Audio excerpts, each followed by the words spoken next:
Hello everyone, welcome to my channel শামাস desire. আজকে আমি একটা রেসিপি শেয়ার করব।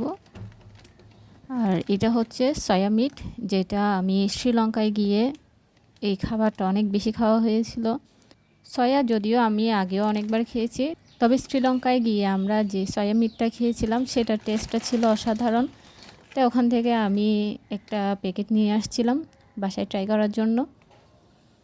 এখানে ফার্স্টে আমি সয়াটাকে গরম পানির মধ্যে ঢেলে দিয়ে কিছুক্ষণ রেখে দিব, এই জাস্ট 10 মিনিটের মতো। এর মধ্যেই সয়াটা এভাবে ফুলে ডাবল হয়ে যাবে। তারপর আমি সয়াটাকে একটা স্ট্রেনারে ঢেলে পানিগুলো ঝরিয়ে নিব। আমি এখানে সয়াবিন থেকে চেপে এক্সট্রা পানিগুলো ফেলে দিয়েছিলাম।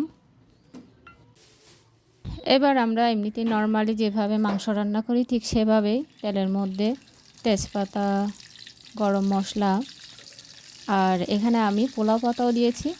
সাধারণত ওরা কারি পাতাটাই বেশি ইউজ করে, কারি পাতা পোলাও পাতা দুটোই ইউজ করে। আমার কাছে কারি পাতা ছিল না, তাই আমি শুধু পোলাও পাতাটাই দিয়েছি। এখানে ফার্স্টে একটু রসুনটাকে ভেজে তারপর পেঁয়াজ দিয়ে দেব। এখানে আমি সেভাবে খুব বেশি মশলা দিয়ে যে রান্নাটা করছি সেটা না, জাস্ট আমরা মাংসের মশলা যেগুলো গরম মশলা দিই সেগুলো দিয়েই রান্না করতেছি। রসুনটা ভেজে এবার আমি পেঁয়াজ কুচিগুলো দিয়ে দিব। এখানে পেঁয়াজগুলো আমি জাস্ট একটু থেতলে নিয়েছি।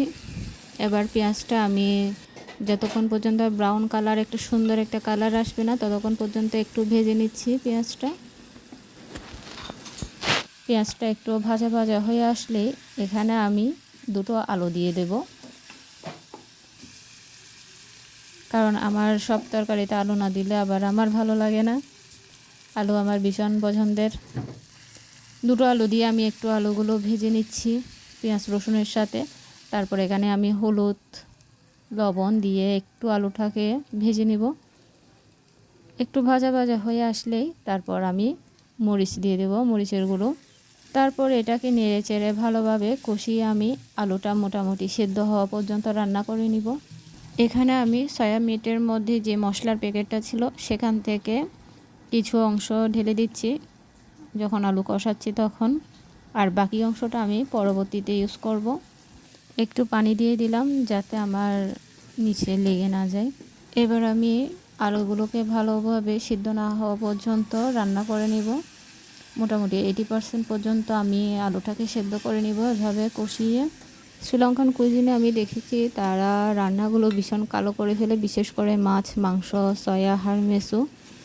তবে টেস্টটাই ভালোই। আর তাদের সব রান্নায় কারি পাতাটা মাস্ট। নারিকেলের পানি, নারিকেল তেল আর কারি পাতা, এই তিনটা জিনিস হচ্ছে মাস্ট, ওদের রান্নায় থাকবে। আলুটা আমার প্রায় সেদ্ধ হয়ে আসছে। এবার আমি সয়াটা ঢেলে দিলাম আর ভালোভাবে মিশিয়ে নিচ্ছি। মশলার যে বাকি অংশটুকু ছিল সেটাও আমি পুরোটা দিয়ে দিব এখানে, দিয়ে ভালোভাবে মিশিয়ে নিচ্ছি। শ্রীলঙ্কায় বিভিন্ন ধরনের সয়া মিট পাওয়া যায়, সেটা বিফ হোক, চিকেন হোক, পক হোক, ভেজিটেবল সয়া, সব ধরনের সয়াই পাওয়া যায় ওখানে।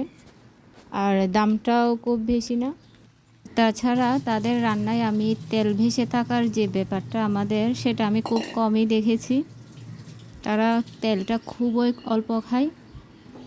আর ওরা তো আমাদের মতো সয়াবিন তেল খায় না, ওরা খায় নারিকেল তেল, নারিকেলের দুধ, এসব দিয়ে রান্না করে। এবার আমি আমার রান্নায় একটু পানি দিয়ে দিলাম একটু ঝোলের জন্য। এই যে আমার রান্নাটা অলমোস্ট কমপ্লিট। এবার আমি একটু সাদা ভাতের সাথে সয়া মিটটা টেস্ট করে দেখতেছি। ওদের মতো টেস্টটা বরাবর একই ধরনের না হলেও মোটামুটি ওদের মতোই টেস্টটা আসছে, বিশেষ করে ওরা যে মশলাটা দিয়েছিল সেটার জন্যই। এটা খেতে দারুণ হয়েছে, দারুণ, জাস্ট অসাধারণ। আলুটাও মুখে লেগে থাকার মতো হয়েছে। আমি এখন ভাবছি কেন আমি আরও কিছু সয়া নিয়ে আসলাম না। ওটা হচ্ছে সয়া মিট।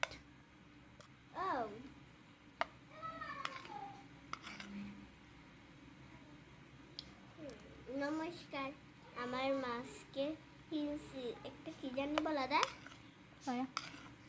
একটা রেসিপি রান্না করছে, আমার মা খাচ্ছে, ভিডিও করতেছে, দারুণ।